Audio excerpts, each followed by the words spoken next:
Most people think that as their wealth grows, they naturally need to hire a financial advisor to manage it. After all, wealthy people have a guy watching the markets for them, right? But what if I told you that the friendly advisor you play golf with is quietly siphoning hundreds of thousands of dollars from your future? You've been over here price comparison shopping for Ritz crackers at the grocery store, while a tiny 1% fee is literally devouring 28% of your lifetime investment returns. The financial industry profits immensely off your confusion and fear. Today, I am exposing the math they don't want you to see and showing you exactly how to invest. Let's just say the quiet part out loud. Most people do not hire a financial advisor because investing is too complicated. They hire one because they are scared. Scared of messing up, scared of losing money, scared of looking stupid. Scared that if they don't outsource this, they'll somehow blow their one chance at building a decent life. And I get it. Money feels emotional because it is emotional. It's your future. It's your kid's college. It's whether you can retire before your knees give out. It's whether your spouse has options if you die early. It's not just numbers on a screen. So when some polished guy with a tucked-in polo, a white smile, and a golf handicap starts talking about diversification, downside protection, tactical management, and sophisticated wealth strategies, your nervous system goes, finally, an adult. That is exactly how the game works. Wall Street doesn't make money by making this simple. They make money by making normal people feel underqualified. They want you to believe investing requires 6 monitors, 3 espresso shots, candlestick charts, a Bloomberg terminal, and a vocabulary full of words nobody uses in real life. They want the average person to look at their 401k, feel dumb, and surrender. And that surrender is expensive. Let's start with the biggest scam hiding in plain sight, the innocent little 1% assets under management fee. The AUM fee. Sounds tiny. Feels tiny. 1%? That's it? People hear 1% and think, who cares? I spend more than that in airport snacks.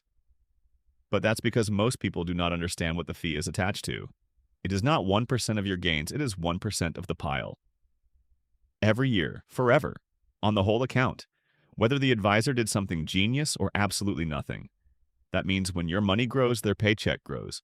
Not because they worked harder, not because they found hidden treasure, not because they beat the market, just because your account balance got bigger.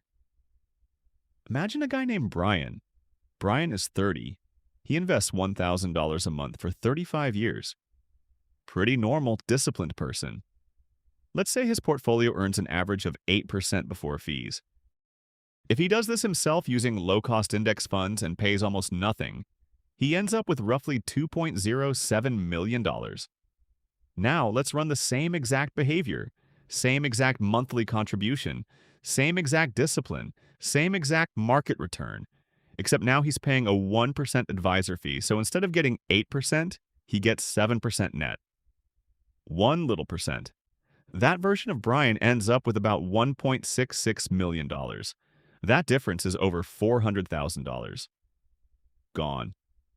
Not because Brian panicked, not because he divorced badly, not because he bought a boat, not because he made some disastrous stock bet, just because he hired a nice guy to skim 1% off the top every year. And here's the part people miss. That is not a one-time hit. That missing money was your money's future children. You didn't just lose the fee itself. You lost what the fee could have compounded into. That is why this thing is so devastating. Compounding is supposed to be your employee. The fee turns compounding into your enemy. Do it over 40 years and it gets uglier. Let's say Sarah invests $10,000 a year for 40 years at 8%. She ends up with around $2.59 million. Knock that down to 7% because of a 1% advisory fee, and she ends with roughly $1.99 million. That's about $600,000 vaporized. A vacation home, years of freedom, a ridiculous amount of margin in life, just gone. And that's with a reasonable fee. Some people are paying the advisor fee plus fund fees, plus insurance product fees, plus account wrap fees, plus God knows what hidden nonsense layered underneath the hood. They are being fed from every direction like a rotisserie chicken. Now, picture how insane this is psychologically. The same person losing $600,000 to fees will absolutely lose sleep over whether they should buy the generic paper towels they'll drive across town to save 11 cents a gallon on gas. They have 17 browser tabs open comparing hotel points. They know exactly which credit card gives them 3% on dining and 2% on travel. But when it comes to their life savings, they just hand over a giant slice of the future because somebody in loafers said, "Don't worry, I'll take care of it." That is not sophistication. That is fear wearing a blazer. And here's the defense people always give. Yeah, but maybe the advisor earns the fee by getting better returns. Cool story. Let's talk about that. They rarely beat the market. This is the second awesome reason you do not need a financial advisor. Over the long term, the vast majority of active money managers underperform a basic broad market index fund, not a magical hedge fund strategy, not a secret offshore vehicle, not some complex option structure with Greek letters flying around, a dumb, boring, low-cost index fund that basically says, "I'm going to own the market and go touch grass." That's the humiliating truth. Most active managers don't beat the market after fees. Many don't beat it before fees either. Some look brilliant for a year or two, then crash back to earth. Some get lucky and market the luck as skill. Some hug the index while charging you active fees. They are basically selling you tap water in a fancy bottle and calling it alpine intelligence. And this is where the finance bros enter the chat. You know the type. They speak in certainty. They're always seeing an opportunity. They're always rotating into sectors. They're always positioning for the macro environment. They always have a hot take, a thesis, a thread, a chart, and a face like they've discovered fire. Then you check back 3 years later, and they've either underperformed the S&P 500, blown up their account, or quietly transitioned into selling courses. Because investing is not a testosterone contest, it is not a personality competition, it is not an IQ flex, it is not about who has the most jargon. It is about capturing market returns at the lowest possible cost for the longest possible time. That's it. That's the trick. That's the whole thing. That's the boring method people hate because it doesn't make them feel special. People want complexity because complexity feels premium. If a strategy sounds simple, they think it can't be powerful. But some of the richest outcomes in personal finance come from aggressively refusing to make this more complicated than it is. Let me role-play the conversation. You're at a country club patio. You're finally making real money. Maybe your income jumped. Maybe you sold a business. Maybe your retirement accounts just crossed 6 figures and now you feel like you need to get serious. Along comes Greg, friendly guy, great handshake, talks like every sentence is wrapped in confidence. He says, at your asset level, you really need active management. The markets are getting more complex. We use a strategic allocation framework with downside buffers and opportunistic rebalancing to enhance risk-adjusted returns. That sentence means nothing. But it sounds expensive, and unfortunately a lot of people confuse expensive with good. So you nod. Because you don't want to look unsophisticated. You don't want to be the person who says, actually, Greg, I buy a low-cost total market index fund every 2 weeks and then go live my life. That sounds too plain, too middle class, too ordinary. So instead, people buy complexity as a status symbol. That leads us to the third reason you don't need them. They often sell you garbage products, not all of them, but enough of them that you need to keep your guard up like your wallet is in a pickpocket district. A lot of advisors are not really advisors. They are salespeople with a softer title. They get paid to move product, and the products are always wrapped in emotional language. Security, protection, legacy, tax efficiency, wealth preservation, family banking, private strategies, exclusive access. It all sounds like something the rich do behind a velvet rope, and that's exactly why it sells. Because a lot of middle-class people don't just want good financial outcomes. They want to feel like they have entered the sophisticated club. They want the leather binder. They want the proprietary portfolio. They want the special thing regular people don't know about. So they get sold stuff like whole life insurance as an investment, or some version of infinite banking, where you borrow against your own policy and pretend you've cracked the code of wealth, or loaded annuities with surrender charges, or high-fee mutual funds with confusing structures and mediocre performance, all packaged as advanced solutions for serious people. Let me translate that into English. You are buying a product with layers of cost, mediocre returns, and a sales commission baked in, while somebody tells you it's what wealthy families use. Please stop falling for this. Insurance has a job. Investing has a job. When you mix them together, you often get a mediocre Frankenstein product that does neither job well. Whole life sales pitches are especially seductive because they weaponize certainty. They tell you the market is risky, volatility is scary, and this product gives you guarantees. And yes, guarantees feel warm and safe. But safe from what? Safe from growth? Safe from efficiency? Safe from building actual wealth? A lot of these policies produce returns in the range that make your money feel embalmed. You hear these rosy illustrations, but the actual internal growth can be painfully weak, especially after costs, especially in the early years. You're looking at returns that can land in the low single digits, and sometimes in the neighborhood of 1.5 to a little over 2% in practical terms, depending on structure, timing, and what exactly is being compared. That is not some elite wealth-building cheat code. That is barely keeping pace with a world where everything costs more every year. And meanwhile, the person who sold it to you got paid. Again, this isn't about being anti-insurance. If people depend on your income, term life insurance is a beautiful tool. Cheap, clear, focused. You die, your family gets money. Done. Clean. But turning insurance into your main investment strategy because somebody told you that the rich don't keep money in the market is how people stay financially confused for decades. The rich are not rich because they found a secret wrapper. They are rich because they own productive assets, spend less than they make, avoid dumb fees, and let time do the heavy lifting. That's it. There isn't a hidden room at the back of the building where normal people are denied access to magical 17% returns. That fantasy exists because it sells.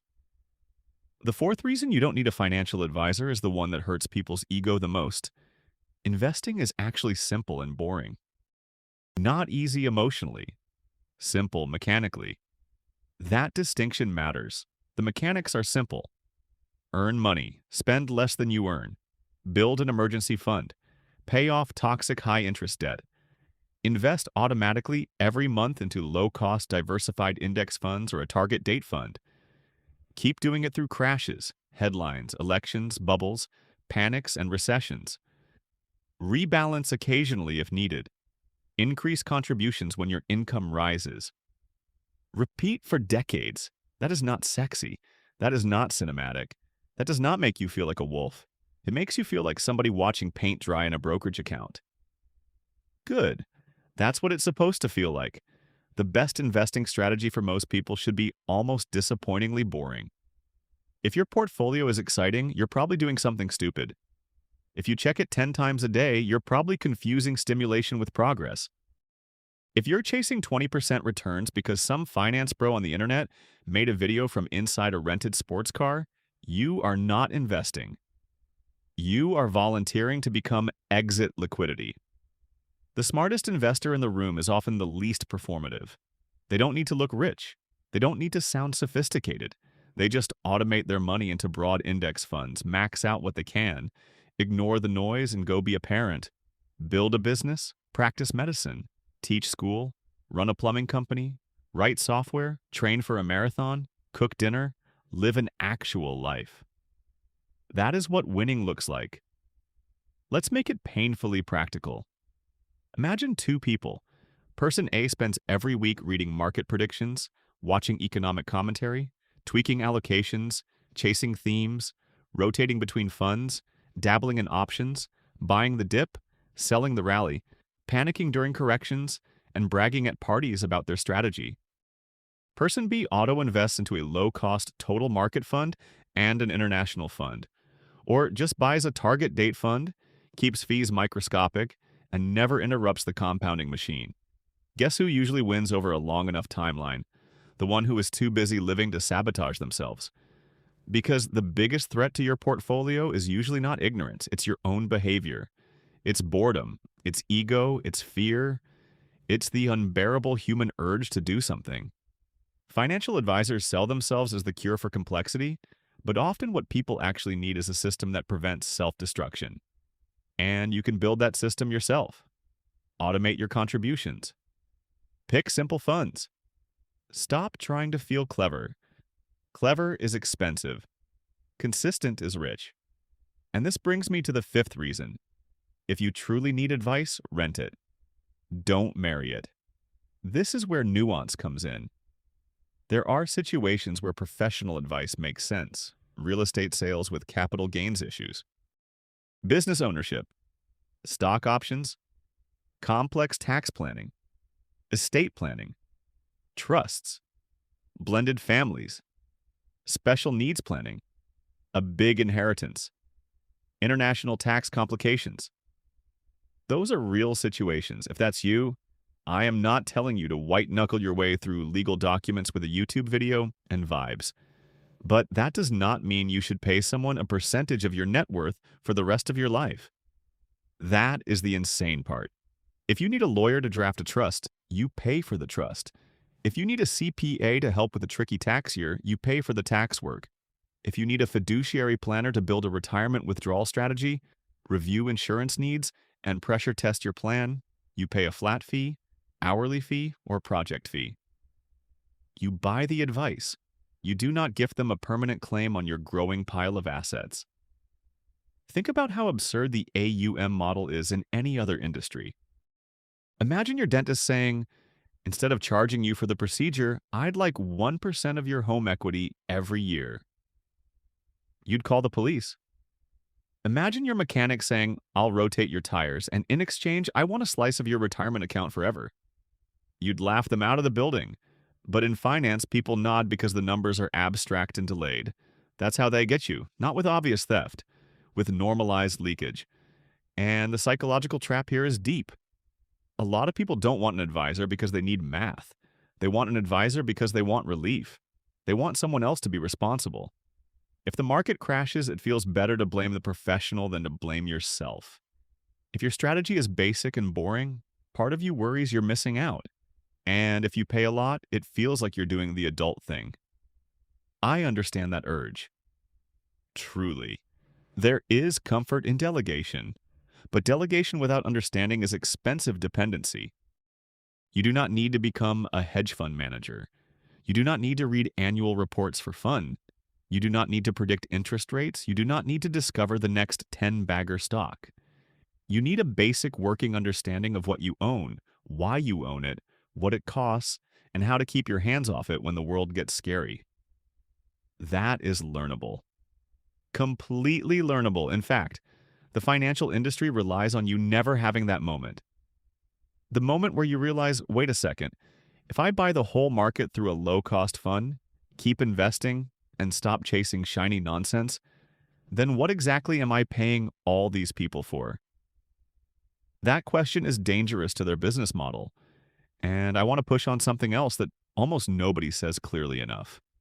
There is this weird social performance around money where people think the more complicated their setup is, the more successful they must be.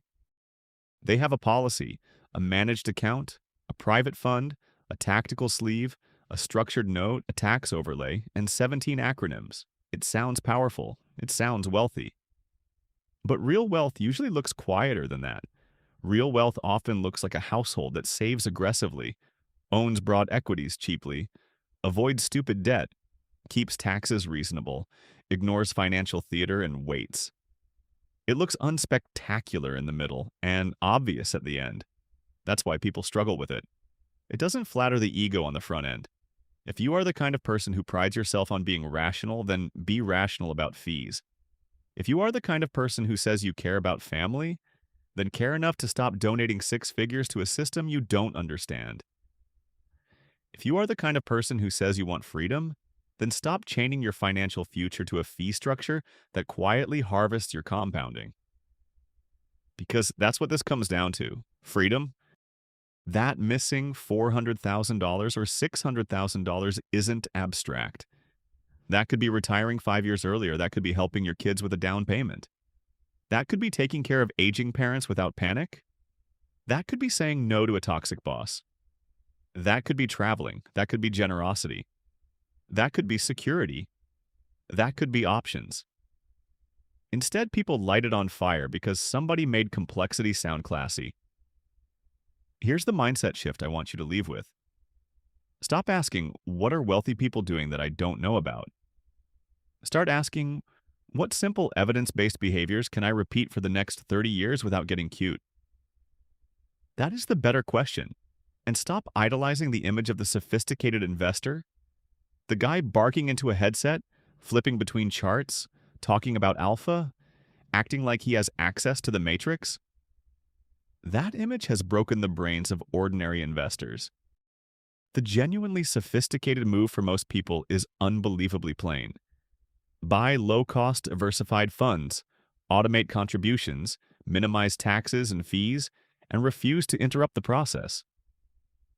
You know what that makes you? Not unsophisticated, dangerous, because now the usual tricks don't work on you. Now the jargon doesn't intimidate you. Now the sales pitch doesn't seduce you. Now the 1% fee doesn't sound tiny. Now the exclusive strategy sounds suspicious. Now the guaranteed wealth vehicle sounds like a commission check in disguise. And once you see that, the whole industry starts looking less like a temple of expertise and more like a very polished machine for extracting rent from people who are afraid. So no, you probably do not need a financial advisor.